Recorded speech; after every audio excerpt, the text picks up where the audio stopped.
Hello, this is going to be kind of my intro into the realm of speaking my mind and telling my truth across the internet because that's the only way that we have to do stuff like this. Let's just start with some of the basics. My name is Yearn. I've been making music for quite some time now. I'm amongst many other things like graphic design and photo editing and just overall art in general. I'm a connoisseur of it all. Cooking, movies, like you name it, you know what I mean? I'm a part of it. And I say all of this because with being someone who's been involved in it for quite some time, the biggest problem that I see people facing is, their lack of taste.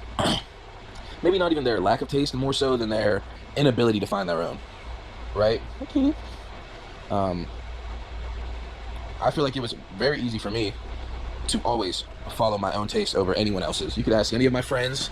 I've always been very, very, very, very bullheaded and believed in my own message and methods, you know what I mean?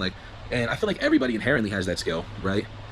But the path of life that we're all bestowed at some point or another, things change, that ability is taken away from you, and I can't knock you for that.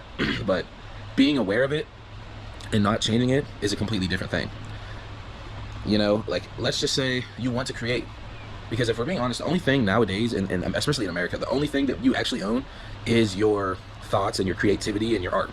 Those are the only things that you can truly own. Other than, if you... Cece, shut up! Oh my God. Those are the only things that we really own.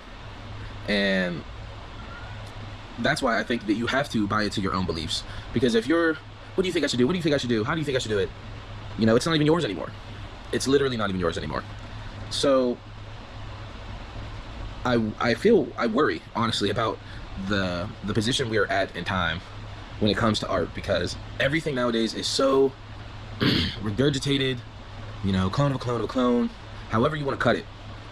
Very, very, very few times is it actually something original, myself included, And not that it's a bad thing, but there's the famous line that I'm sure many of you have heard: good artists take, great artists steal.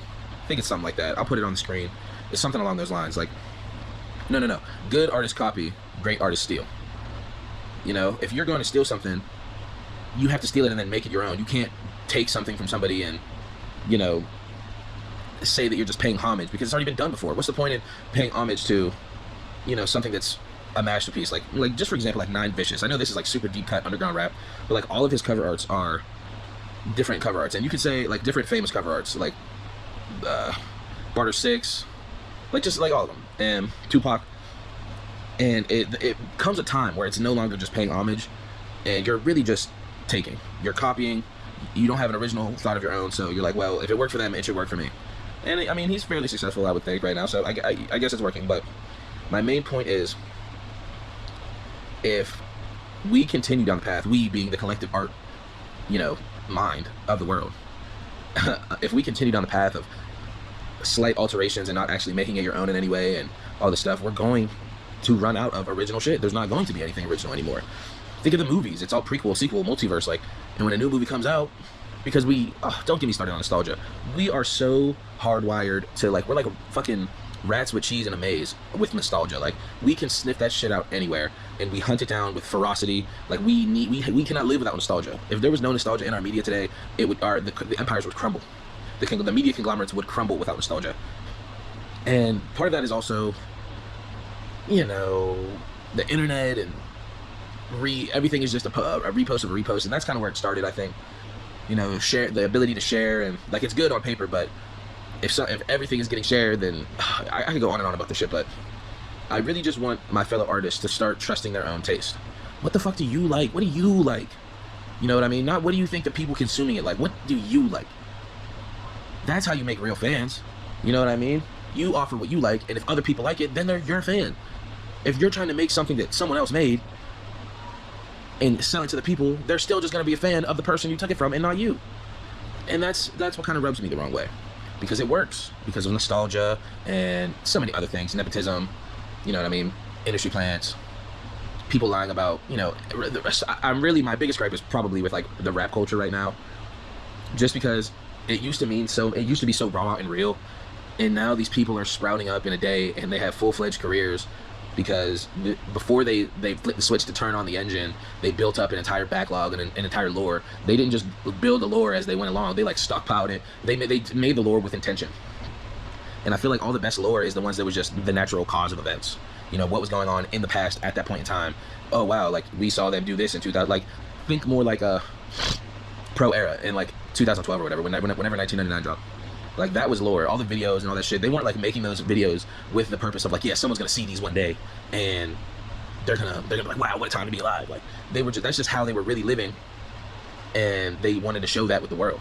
I'm sure they wanted it to be timeless and all that, but that's not the same thing as building up an entire backlog of shit for someone to go back and be like, oh wow, yeah, he's always been here. I don't know, that's just not my style. And I have a lot of issues with, not even issues, because an issue is something you can change. I can't change anything. I can just talk about it, and that'll hopefully find me some peace and some grace, because it's not like I'm angry, you know what I mean? I'm not going to do anything crazy about it. I'm not going to give it a position, you know, I might try to make some radical changes, but in the state that I'm in now, I have no means to actually change anything. This is all just me hoping and wishing to, you know, my Lord and Savior Jesus Christ that I will get the position to actually change something. And not just in like a basketball player will build a basketball court in their park, like in their hometown. And yeah, it's a good thing, right? I'm a hater. You're gonna learn as I make these videos, I'm a fucking hater. Right, you built a basketball court, but it's like, that's like so baseline of what you could have done. That's so baseline. Lay down a slab of concrete, paint it, put up hoops. The only upkeep is repainting it and fucking changing the net every 3 years. That's it. Is that really making, like, yeah, you know, you're bringing people together, it's a park, sure, like that's good, but it just feels too safe. You know, no one ever wants to, like, I feel like if given money, I might fuck around and lose it all and then make it back again. Like, I want to build multimedia corporations and TV shows that we will talk about in the future for sure. Big boys, tall boys, something like that, I don't know. Helping families, and not just turkey drives or the holidays, but at any given time. I feel like God put me here to be prophetic and to spread the wealth. I find myself right in the middle a lot of times with everything, but that can be a good thing.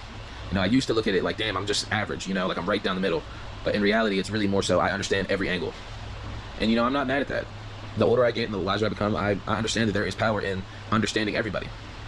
Now, sometimes you may be a little misunderstood, and, you know, that's okay too, because you're only given tasks that you can handle. And I definitely was made to handle it. A lot of people were, if they were put in my situation, definitely like a lot of loneliness, even just feeling alone. Now that's a whole different topic, but I know that people could not have withstood, you know, the bone-chilling loneliness that I feel like I've gone through. And looking back, I'm not like resentful about it at all. Like, if anything, I just look at it like I had to go through it. I wanted to be strong. God put me through some heavy shit, and it made me strong. You know, can't say you want to be brave and then never experience anything scary. You know, and that's really what I'm trying to do with this GoPro, with this YouTube channel. I hope that it looks all right. I know it's probably really dark. It's late. I just put my daughter to bed. I just had, you know, to speak my piece a little bit and begin my journey with editing and all that. And I'm going to be extremely, you know, transparent along this entire process. You know, I don't plan on making it, I don't want to turn this into like what is it called, like a content machine, you know, where I'm like clip farming and just trying to spew out as many clippable moments to get eyes on me. Like, I genuinely believe the things that I say, and these are things that I've said to my friends for years now.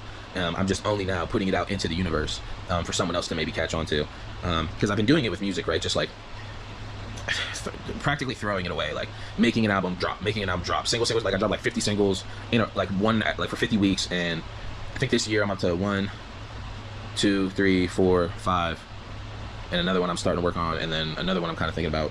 So I've made 5 albums, in the process of making the 6th, have an idea for a 7th, and also an idea for an 8th. And 2 of the projects had 15 songs. One of them had 10, one of them had 7.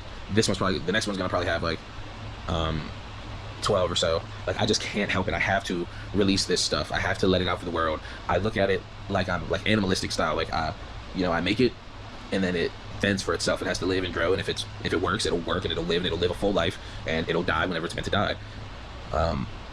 And because I feel like with art nowadays, we are too worried about it failing. You know what I mean? Not even just like, oh, you know, it didn't do, the numbers didn't do well, but failing in the sense of like, it didn't have any sort of impact on anybody. Nobody felt what you were actually trying to convey. I feel like that's what the big fail is, you know. It's not that it didn't get streams, it's that the streams that it may have gotten, they weren't impactful at all. They weren't felt, nothing that you were conveying moved anybody. That's like the big fail. And I can't worry about that because I'm still living every day, experiencing new things and learning. So if I hold on to these songs and these tracks, it's like, you know, it holds energy, you know, positive or negative, it holds energy. And when you just keep them in your vault, you know, it stays with you. You know, it has to be let free. You know, if you love something, let it go, and if it comes back, it's yours. Like, that's how it should be. There's no sense in holding on. I've never understood the vault. Personally, I've never understood the vault. Very rarely have I ever had a vault unless I'm working on an album or a project. Like, let that shit go. What good is it doing for you in your fucking files on your phone or in your notes? What good is that video doing in your drafts? You know, it's doing no good for you or anybody. If anything, it's just making you feel worse because you're like, damn, I made this thing and then I didn't do anything with it. How does that, whether it's subconscious or not, like, seriously, what good is that doing for you? And I'm here to be a trailblazer and to take the long way on purpose and to make people uncomfortable and to make people and to challenge their thought processes and all that. That's what I'm here for. I will continue to do that probably until I die. Hopefully, if you like this video, subscribe. I make music, like I said. My name is Yearn, Y-R-N. You know, the thing you're missing for, the thing you're yearning for, that's me. So please, if you like the video, like, comment, let me know, subscribe to the channel, and yeah, it was nice talking to you.